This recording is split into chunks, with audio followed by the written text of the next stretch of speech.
Hello everyone, and welcome to a bit of a different character build video. Not only is this a Cyberpunk 2077 build, but it also comes from a challenge run I completed a couple of weeks ago over on Bad Company Gaming. My Cyber Psycho challenge run had the goal of defeating every Cyber Psycho in the game, but with the restriction that I couldn't use any conventional weaponry. What this led to was me having to cybernetically enhance myself in order to become a killing machine, and it was a real blast. I enjoyed the combat at the end of the challenge so much that I felt I just had to turn the character into a build, so that all of you can clearly see what I was working with, and have fun with the build yourself. The attribute spread for this build is 15 reflexes, 9 body and technical ability, and 4 intelligence and cool. Reflexes is clearly the main attribute of the build, with it unlocking all the important perks we want, and also increasing the damage of a chosen weapon for the character. Having high reflexes also leads to an increased critical hit chance, indirectly raising the overall damage you deal. Having body raised a little will grant you additional hit points, making you harder to kill in open combat.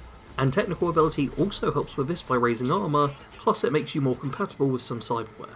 Intelligence and cool were only at 4, as this is the lowest rank that still unlocks some perks, so I never like to have any attributes below that. Let's move on to the perks section, starting with the reflexes perks. First among these is Slippery, which makes you harder to hit while moving.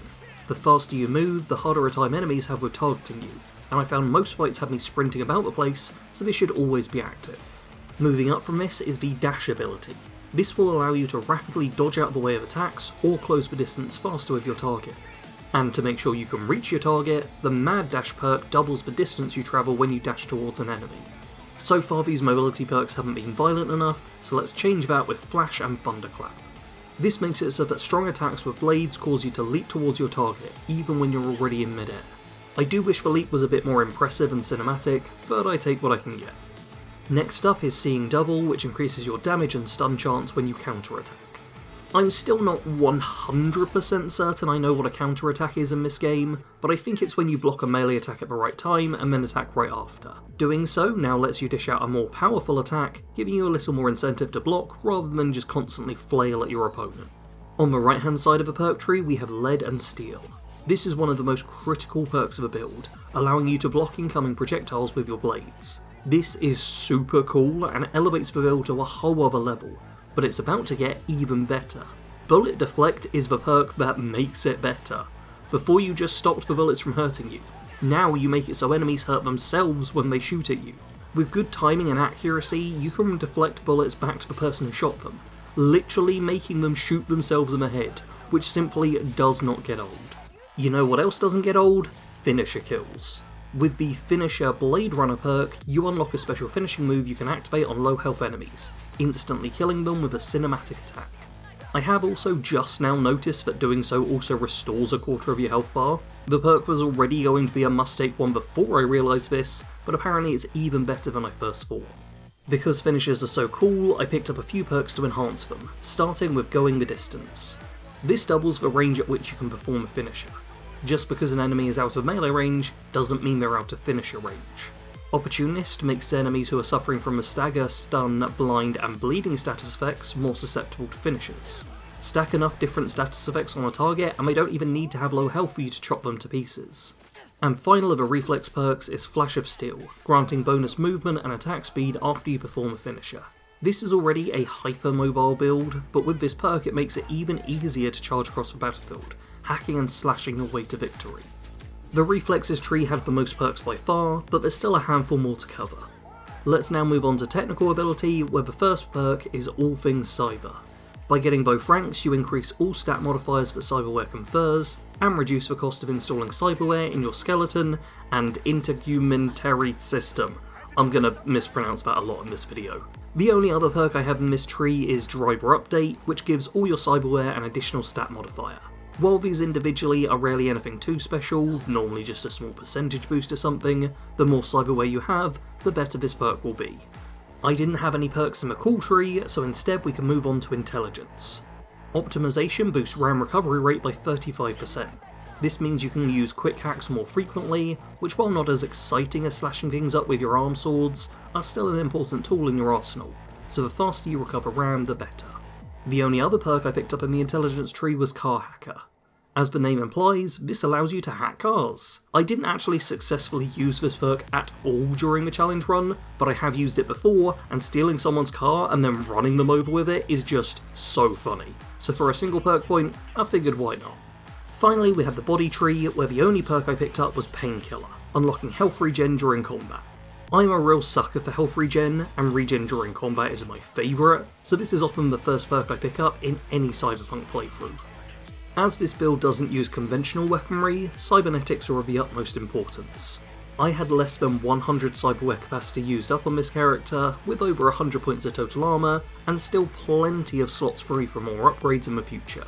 To start off, we have the frontal cortex, where I had a mechatronic core equipped. This provides an additional bar of RAM, and gives a damage boost against mechanical enemies. The extra RAM is the big deal here, as it will allow you to access more Quickhacks, but you can also see that it comes with a trio of percentage bonuses too, courtesy of Driver Update. I won't be covering these stats as I go, but cheap cyberware can be a good way to stack more boosts. The arms are the most important part of the build, as they house the Mantis Blades. These are the primary weapons of the build, letting you slice and dice your enemies with swords that come out of your arms. The particular type I had deal bleeding damage and are reflex attuned, meaning the damage increases with each point you have in the reflex attribute. This should be the main focus on upgrading, though do also note that Mantis Blades won't be available to purchase until you reach level 10. In the skeleton, I had Dense Marrow, which provides a decent chunk of armour, as well as increasing melee damage. It does also increase stamina costs for melee attacks, though this didn't seem to affect me much, as stamina stopped being consumed half the time I was playing, and I still don't know why. Onto the nervous system, where I picked up Stabber, because with a name like that, I felt like I had to. This is actually quite an expensive piece in terms of capacity, especially as all it does is increase crit chance with the blades. But it was called Stabber, and I kept stabbing things, so I had to take it. The integumentary system is apparently something that exists inside the human body, and something which is great for cybernetics. The first one I had installed here was a proxy shield. This adds a flat amount of armour, as well as reducing damage by a percentage, depending on how close you are to the target. Seeing as this is a melee build, you spend a fair amount of time close to those who are attacking you, meaning this damage reduction effect is active most of the time. The other cybernetic enhancement I had was subdermal armour. This adds a lot of armour for a relatively small cost. It's not a particularly exciting effect, but still a helpful one. Next up is the operating system, for which I had the Militech Paraline Mark II. This is a fairly basic operating system, but it provides 5 Quickhack slots to play around with, and comes with a base 6 RAM. On top of this, it came with a 10% boost to Quickhack damage, which was a very helpful bonus, so I was pretty satisfied with it overall. A higher tier OS would be great, but I was still able to make do with this one. On the face, I had basic Kiroshi optics installed. These are the standard ones you'll be given when you first interact with Victor, and I didn't see any reason to upgrade these any further. Likewise for the hands, you don't really want to be wasting any capacity here. I'm pretty sure that none of the hand cybernetics will help this build, so you should generally keep this empty. I did technically have a tattoo installed, but I was given it for free and it doesn't use up capacity, so it was basically doing nothing, but costing nothing at the same time. Onto the circulatory system now, for which I have 2 different components installed. The first are micro rotors, which are supposed to boost melee attack speed. I say supposed to, as I have heard reports that Mantis Blades may be bugged and don't correctly benefit from attack speed effects, but the information I found was very scattered and somewhat unreliable. In theory, this is a good boost to have, but maybe test it out yourself to see if you notice a difference, and get rid of it if you don't see any change. The other bit of gear I had was Heal on Kill, which heals you when you kill an enemy. Pretty self-explanatory, but still a great effect to have. Finally, we have the legs, where I picked up some reinforced tendons, which allow the use of a double jump. I frickin' love a double jump, and this one also comes with a little bit of armour, which is a nice added bonus. This build doesn't use any conventional weaponry, so instead I want to use this section to talk about the Quickhacks I had installed. First among all Quickhacks is Ping. This allows you to spot where all enemies are, along with points of interest, and is the perfect recon device, letting you plan out your attack without the enemy knowing what you're up to. My first damage Quickhack was Overheat. This does thermal damage over time, setting your target on fire and letting them burn, burn, burn. A great way to deal with human enemies and dish out a large chunk of damage for a relatively low RAM cost. My other targeted damage Quickhack was Short Circuit. This doesn't deal quite as much overall damage as Overheat, but it does it all at once, and is particularly strong against robotic enemies. Cyberware Malfunction was of great use to me when I was hunting down cyber psychos. It disables your target's cyberware while also increasing the damage they take. This effect doesn't last very long, but the RAM cost is at least pretty cheap, so you can spam it a fair amount. Finally, I had Contagion, which is a great crowd control combat quick hack. This deals a relatively low amount of damage to your target, but can also spread to anyone close to them. This is great for dealing with groups of people, allowing you to harm several of them at once. This character was a lot of fun to play as. The real choice you'll need to make is if you're going to treat this like a full challenge run, as I did, or if you want to not worry about any restrictions and just play normally. If you're sticking with the challenge rules I was working with, then the real difficulty is the start of the game. ARM mod cyberware won't start showing up until level 10, meaning the first 9 levels will have you punching your way through problems. Stealth takedowns and combat quick hacks are your best way to deal with combat at these early levels, and ideally you want to complete as many easy missions as quickly as possible, in order to get Mantis Blade sooner rather than later, and start having fun slashing people to bits. If you're not restricting yourself to the challenge rules, then instead you can always just pick up a katana early on, and use that until you get your Mantis Blades. Once you do have sword arms, you can start really getting into the fun of the build.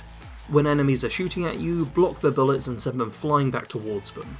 Use this along with dashing in order to get in close combat range of your targets, slash at them to lower their health and inflict bleed, and then finish them off with a cinematic finisher, instantly killing them and restoring you some hit points.